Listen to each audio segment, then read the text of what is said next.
우리는 지금 요나서를 공부하면서 영적 훈련을 받고 있습니다. 보이지 아니하시는 하나님을 보는 것 같이 하는 훈련, 그죠?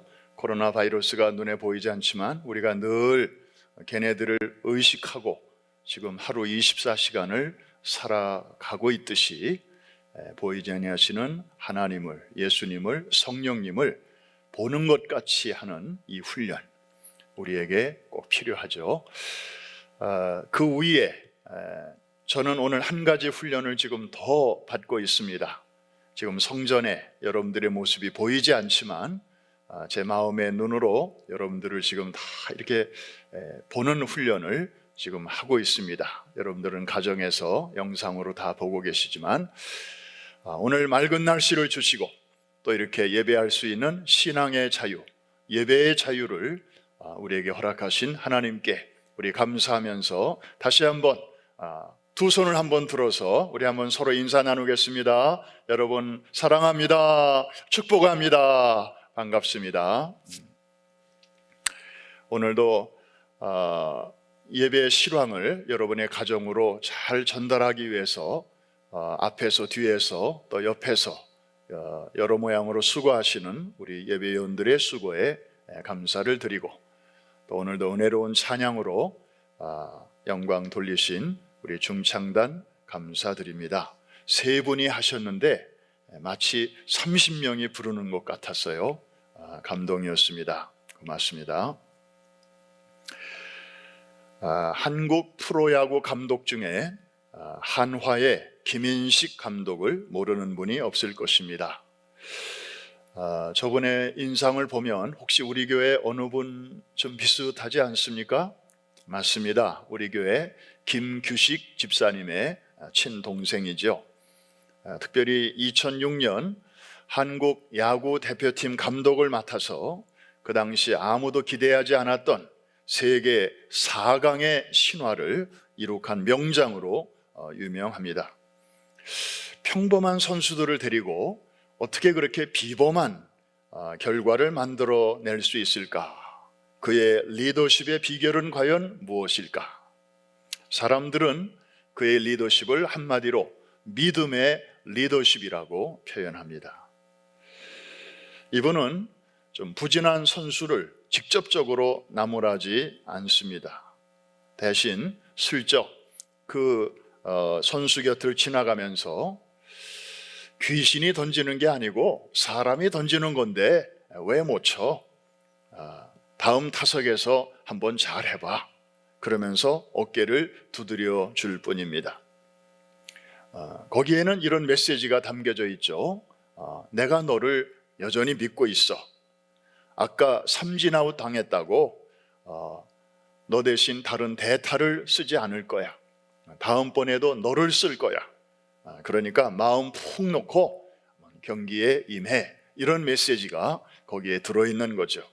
그러면 고개를 못 들던 선수가 고마워서라도 미안해서라도 이제 입술을 깨물면서 다음번 타석에서 이제 최선을 다하게 되는 거죠. 이분은 재활공장 공장장이라는 별명도 갖고 있습니다. 왜냐하면 부상이나 또 이 슬럼프에 빠져서 이제 프로팀에서 방출된 그런 선수들을 이분은 다 데려다가 그 특유의 믿음의 리더십으로 재활을 시켜서 100% 아니 120% 그 제 기량을 발휘하게 하는 그런 능력을 갖췄기 때문입니다. 그런 혜택을 받은 선수 중에 한 사람이 바로 류현진 선수입니다. 김 감독은 늘 입버릇처럼 말합니다. 야구는 감독이 하는 게 아니고 선수가 합니다. 선수를 믿고 기다려주니까 결국은 다 해냅디다. 독실한 크리스천인 이 김 감독의 이런 리더십은 그의 깊은 신앙에 뿌리를 둔 것이라고 합니다. 이분이 2004년도에 뇌경색으로 쓰러졌습니다. 그때 사람들은 야구인으로서의 그의 인생은 이제 끝났다 이렇게 생각을 했습니다. 그런데 그 위기를 이분은 신앙으로 잘 극복을 했습니다. 그리고 나서 2년 뒤에 WBC 세계 야구 선수권 대회에서 세계 4강의 신화를 이루게 되었던 것이죠. 그분은 이 경험을 통해서 중요한 것을 깨닫게 되었습니다. 사실 이 뇌경색으로 쓰러져서 정말 가망 없는 폐품 같았던 자기를 하나님께서 이렇게 쓸모있는 그릇으로 다시 사용하시는 재활 공장장의 원조가 되시는 하나님을 그분은 새롭게 만나게 되었던 것이죠. 그래서 그가 받은 은혜를 가지고 이제 젊은 선수들에게 그렇게 그대로 베풀다 보니까 이런 별명이 생기게 된 것입니다. 오늘 설교 제목이 재활 공장장입니다. 사랑하는 성도 여러분, 오늘 이 말씀을 듣는 중에 김인식 감독이 만났던 그 하나님을 여러분도 오늘 새롭게 만나게 되시기를 주의 이름으로 축원합니다. 요즘 우리는 요나서를 공부하면서 특별히 실패한 요나를 만나고 있습니다. 본래 선교사로 부름을 받은 이 요나는 다시스로 가는 여객선에 몸을 실었습니다. 관광객이 되었습니다. 선교사가 지금 관광을 하고 있는 것입니다. 도피 행각을 벌이고 있는 것입니다. 때마침 다시스로 가는 그런 배를 만났습니다. 여러분, 하나님을 등지고 불순종의 길로 가는 그 길목에도 일이 일시적으로 잘 풀리는 때가 있습니다. 마음은 꺼림직한데 상황이 잘 풀리고 비즈니스도 잘 열리고 장사도 잘 되고 도와주겠다는 사람이 척척 나서고 그런 때가 있어요. 그럴 때 조심해야 되는 거예요. 지금 요나도 마침 다시스로 가는 배를 만났습니다. 이거 먼 거리 노선이기 때문에 자주 배가 있지 않거든요. 그런데 내려가 보니까 마침 배가 있는 거예요. 모든 일이 순조롭게 잘 풀려가는 듯 했습니다. 그러나 하나님은 도망치는 요나를 수수방관하지 않으셨습니다. 광풍으로 바다 한가운데서 그의 가는 길을 딱 막으셨습니다. 여러분, 풍랑이 일어날 때에 이방 선원들은 어떻게 행동했습니까? 배에 탄 자기 승객들을 보호하기 위해서, 그 생명을 지키기 위해서 저들은 안간힘을 썼습니다. 하다 안 되니까 배 안에 있는 무거운 물건들, 다 값비싼 비싼 물건들인데 그런 것들을 다 물속에다가 던지기까지 했습니다. 그리고 막 노를 저었죠. 그런데 그 시간에 요나는 뭘 하고 있었나요? 저 배밑창에 내려가서 잠을 자고 있었습니다. 심지어 나중에 요나가 제비꼽기에 딱 걸려가지고 범인으로 지목이 된 다음에 요나가 어쩔 수 없이 이런 고백을 하죠. 여러분이 이 풍랑을 만난 것이 바로 하나님께 순종하지 않고 도망가던 나 때문입니다. 그러므로 나를 어여 들어서 바다에 던져주십시오. 그러면 이 풍랑이 잔잔해질 것입니다. 문제가 해결될 것입니다. 그렇게 말을 했는데도 선원들은 요나를 선뜻 던지지 않았습니다. 사실 이거 시간 끌다가는 자기들이 죽을지도 모르는데, 그래서 하루라도 빨리 요나를 던지면 자기들이 살게 되었는데도 어떻게 해서든지 요나를 살려보려고 저들은 마지막 안간힘을 썼던 것입니다. 한 사람의 생명이라도 더 건져보려고 자신들의 목숨을 담보로 해서 필사의 노력을 기울이고 있는 이 하나님을 모르는 이방 선원들의 모습은 차라리 거룩하기까지 합니다. 진실로 눈물겹습니다. 거기에 비하면 이 배 안에 탄 사람 중에서 유일하게 여호와 하나님을 아는, 소위 요즘 말로 말하면 유일한 크리스찬인 이 요나의 행동, 오히려 믿지 않는 자보다 못한 그런 처신을 하고 있지 않습니까? 요나는 한마디로 선교의 실패자였습니다. 뿐만 아니라 요나는 우리가 지난 주일날 살펴본 대로 기도의 실패자이기도 했습니다. 여러분, 처음에 하나님께서 요나에게 말씀으로 찾아오셨죠. 니느웨로 가서 그들에게 외치라. 이러한 하나님의 지시가 떨어졌을 때 그는 의아해했습니다. 갸우뚱했습니다. 아니, 구원은 유대인에게만 있는 건데 이방인들은 아예 하나님의 구원 계획에 없는 거 아니야? 그런데 왜 그들에게 가서 복음을 전해야 돼? 침몰하고 있는 타이타닉에 화장실이 고장났다고 해서 내가 왜 그 화장실을 고쳐야 되냐고. 조금 있으면 물속에 가라앉을 건데, 요나는 아마 그런 생각을 했던 것 같습니다. 그런데 그 시간에도 요나는 하나님께 따지지도 않았고 물어보지도 않았고 그리고 기도하지 않았습니다. 그냥 혼자서 속으로 생각하고 속으로 판단했던 것뿐입니다. 바다 한가운데서 광풍을 만나서 사람들은 저마다 하다 안 되니까 자기들이 섬기는 신을 향해서 부르짖고 기도하고 있었을 때에도 요나는 기도할 줄을 몰랐습니다. 잠자고 있었습니다. 심지어 이방 선장이 자는 요나를 흔들어 깨우면서 이보시오, 자는 자여 어찌미뇨, How can you sleep? 제발 일어나서 당신도 믿는 신이 있거든 그 신에게 기도 좀 하시오. 그러면 혹시 우리 신은 아무 일도 못하고 있지만 당신이 믿는 신이라도 우리를 도와줄지 누가 알겠는가? 이런 책망과 독촉을 받으면서도 요나는 기도하지 않았습니다. 기도할 줄을 몰랐습니다. 그랬던 그가 언제 처음으로 기도의 입이 열렸나요? 물고기 뱃속에 들어가서였습니다.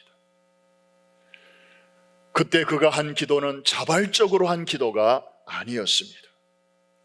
몰리고 몰리다가 더 이상 어떻게 피할 수 없는 인생의 막다른 골목에 갇혔을 때 어쩔 수 없이 드려진 기도였습니다. 지금도 물고기 뱃속처럼 어둡고 캄캄하고 냄새나고 출구가 보이지 않는 그런 상황에 들어가지 않고는 여간에서는 기도의 무릎을 꿇을 줄 모르는 가련한 요나들이 얼마나 많이 있는지 모릅니다.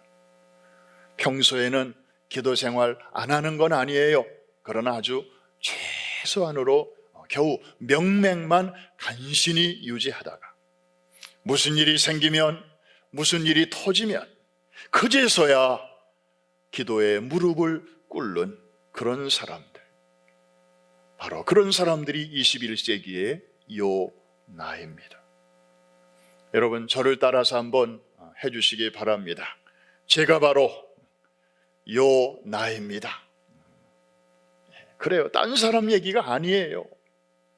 여기서 자유로울 수 있는 사람 얼마나 되겠습니까? 우리가 바로 그런 사람입니다. 평소에 주일 예배만 딱 한 번 나오던 성도가 어느 날 갑자기 새벽 예배를 나와요. 혹은 금요 예배를 나와요. 그러면 목회자의 마음에는 두 가지 생각이 순간적으로 싹 스칩니다. 첫째는 살다 보니 별일을 다 보겠다고. 저분이 새벽 기도를 나오다니, 저분이 금요 예배를 나오다니. 그런가 하면 또 두 번째 생각이 들어요. 혹시 뭔가가 터진 거 아니야? 무슨 일이 생긴 거 아니야? 혹시 남편의 건강이, 혹시 애들에게 무슨 문제가?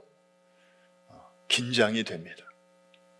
여러분, 요나에게 있어서 이 물고기 뱃속은 물론 고난의 한 복판이긴 했지만 기가 막힌 기도 학교이기도 했습니다. 그 학교에서 요나는 2박 3일 빡세게 이제 훈련을 받습니다. 신학 공부를 했습니다. 하나님은 어떤 분이신가? 얼마나 광대한 분이신가? 그는 지금까지 하나님을 몰라도 너무 몰랐습니다. 하나님의 얼굴을 피하여 멀리 도망가면 그게 가능한 줄로 알았습니다. 여러분만큼도 요나는 하나님을 제대로 몰랐던 것입니다. 그런데 이제 그는 새롭게 신학 공부를 거기서 한 것입니다. 하나님은 정말 어디에나 계시고 어떤 일이든지 다 가능하시고 자연까지도 컨트롤 하시고 물고기까지도 컨트롤 하시고 그리고 나 같은 자까지도 추적하시고 내 삶을 이렇게 컨트롤 하시는 분이시라는 것을 그는 거기서 새롭게 알게 되었습니다. 그리고 그 좁고 냄새나는 공간에서 그는 철저한 기도 훈련을 받았던 것입니다. 선교의 실패자요 기도의 실패자였던 그가 늦게나마 그의 입을 열어서 하나님께 기도하기 시작했을 때, 그리고 그가 늦게나마 하나님의 광대하심을 알고 더 이상 하나님의 낯을 피해 도망가지 않고 이제는 제가 순종하겠습니다 라고 무릎을 꿇었을 때에 하나님은 요나에게 기가 막힌 졸업식을 허락하셨습니다. 큰 물고기가 퇴 하고 요나를 육지로 이제 토해버린 것입니다. 제가 본 졸업식 중에 최고의 졸업식이었습니다. 그런 요나에게 하나님은 다시 말씀으로 찾아오십니다. 요나서 3장 1절과 2절, 바로 오늘 본문 말씀인데 찾아오셔서 뭐라고 말씀하시는지 1절은 제가 읽고 2절은 여러분이 읽어주시기 바랍니다. 여호와의 말씀이 두 번째로 요나에게 임하니라. 이르시되 일어나 저 큰 성읍 니느웨로 가서 내가 내게 명한 바를 그들에게 선포하라 하셨습니다. 자, 저 말씀 보면 세 가지 명령이 나오네요. 일어나라, 가라, 그리고 선포하라. 그런데 저 말씀을 들으니까 그 전에 하셨던 말씀이 혹시 떠오르지 않습니까? 요나서 1장 1절과 2절, 처음에 요나에게 주신 말씀과 비슷합니다. 제가 1절 읽습니다. 여호와의 말씀이 아미떼의 아들 요나에게 임하니라. 이르시되, 다 같이, 너는 일어나 저 큰 성읍 니느웨로 가서 그것을 향하여 외치라. 그 악독이 내 앞에 상달되었음이니라 하셨습니다. 저 말씀도 보니까 일어나라, 가라, 외치라, 아까 말씀과 동일한 말씀입니다. 다시 말해서 한때 실패자였던 요나에게 하나님은 다시 찾아오셔서 같은 심부름을 다시 부탁하시는 것입니다. 여러분, 여기서 우리 잠깐 한번 생각해 보십시다. 여러분이 하나님이라면 정말 저런 식으로 일을 하시겠습니까? 도대체 그 당시에 사람이라고 지구상에 요나밖에 없는 것입니까? 그게 아니죠. 요나 시대에 함께 활동했던 선지자들이 여러 명 있었습니다. 호세아도 있었고 아모스도 있었고 그 외에 우리가 이름을 몰라서 그렇지 그 시대에 하나님을 섬기는 그런 그 하나님의 백성들이 얼마나 많이 있었겠습니까? 그런데 왜 하나님은 이렇게 요나에게 집착하시는 것입니까? 아니, 다른 사람 얼마든지 다시 세워서 그 일을 맡기셔도 되는 거 아닙니까? 성경을 보면 정말 사람이 정 없으면 하나님은 당나귀의 입을 열어서라도 사람들을 꾸짖게도 하시고, 그리고 아브라함의 자손들이 잠잠할 때는 돌들이라도 소리치게 하실 수 있는 분이 바로 전능하신 우리 하나님 아버지 아니시냐고요.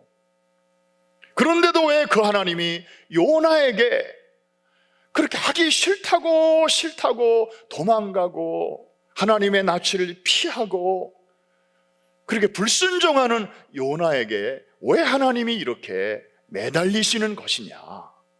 우리는 묻지 않을 수가 없습니다. 여러분, 우리는 여기서 하나님의 일하시는 방법을 발견하게 됩니다. 하나님은 한 번 잘못했다고 해서, 한 번 실수했다고 해서 그 즉시 그를 내치시는 분이 아니십니다. 득점 찬스에서 헛스윙하고 삼진아웃 당했다고 해서 야, 오늘 너 나가지 마, 대타 쓸 거야, 이런 감독이 아니시라는 것입니다. 그에게 만회할 수 있는 세컨 찬스를 주시는 좋으신 하나님이십니다. 마치 토기장이가 진흙을 이겨서 뭔가 정성껏 그릇을 만들었지만 만들어 놓고 보니 만족스러운 작품이 나오질 않았어요. 이게 밸런스가 안 맞고 이렇게 기울어졌다거나 아니면 거기에 스크래치가 이렇게 생겼거나 영 마음에 안 드는 거예요. 그럴 때 예레미야 18장을 보니까 토기장이가 어떻게 하던가요? 그 그릇을 깨트리죠. 사정없이 깨트립니다. 그리고 쓰레기통에다가 버리는 줄 알았더니 그게 아니고 깨트린 그릇을 다시 가루로 만들어서 그 재료를 가지고 다시 새로운 그릇을 만들더라는 것입니다. 여러분, 우리가 여기서 주목해야 돼요. 하나님의 일하시는 방법이 바로 여기에 그대로 나와 있는 것입니다. 처음 재료를 쓰레기통에 갖다 버리고 새로운 흙을 가져다가 새 그릇을 만드시는 게 아닙니다. 처음 그 재료, 문제가 있었던 그 재료를 가지고 다시 시작하는 것입니다. 언제까지? 토기장의 마음에 드는 그 그릇이 나올 때까지 2번이고 3번이고 그 작업을 반복하시는 것입니다. 예레미야 18장 4절, 우리 한 절만 한번 같이 확인하겠습니다. 시작. 진흙으로 만든 그릇이 토기장이의 손에서 터지매 그가 그것으로 자기의 좋은 대로 다른 그릇을 만들더라.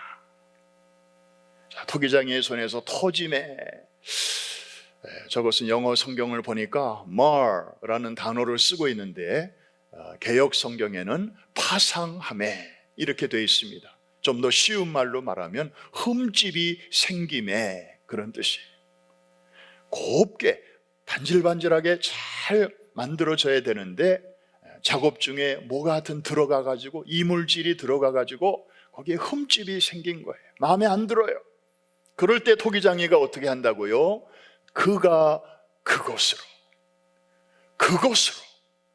문제 있는 그 재료를 가지고 깨진 그릇을 가지고 그거를 다시 빠서 자기의 좋은 대로, 즉 자기 마음에 드는 그 작품이 나올 때까지 새롭게 트라이를 하는 것이었습니다.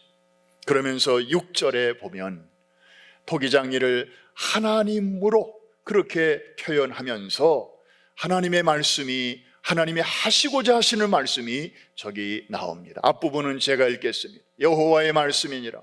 이스라엘 족속아, 이 토기장이가 하는 것 같이 내가 능히 너희에게 행하지 못하겠느냐. 이스라엘 족속아, 그 다음에 다 같이 읽습니다. 진흙이 토기장이의 손에 있음같이 너희가 내 손에 있느니라. Like clay in the hand of the potter, so are you in my hand. 이것이 바로 하나님께서 예나 지금이나 예수 그리스도의 피로 당신의 자녀 삼으신 당신의 자녀들에게 대하시는 방식이고 행하시는 방식입니다. 사랑하는 성도 여러분, 진흙이 토기장이의 손에 있음같이 너희가 내 손에 있느니라. 여러분, 오늘 이 하나님을 만나게 되시기를 주의 이름으로 축원합니다. 정말 지금이야말로 이 토기장이 되시는 하나님을 전적으로 우리가 의지하고 신뢰해야 할 때입니다. 개인의 삶도 하나님의 손안에 있고 나라와 민족도 주권자이신 하나님의 손안에 있습니다. 우리가 이것을 제대로 붙잡아야 오늘과 같이 큰 풍랑을 만난 이 어려운 시대를 우리가 믿음으로 잘 헤쳐나가게 되는 것입니다. 우리 하나님은 재활공장 공장장이십니다. 그 덕분에 저도 여러분도 내침 버리지 아니하시고 쓰레기통에 버림당하지 않고 지난날에 수없이 실수하고 그리고 잘못 행하고 게으르고 나태하고 그랬지만 하나님께서 그가 그곳으로 다른 그릇을 만들더라. 이 하나님의 손길 덕분에 우리 모두가 여기까지 오게 된 줄로 믿습니다.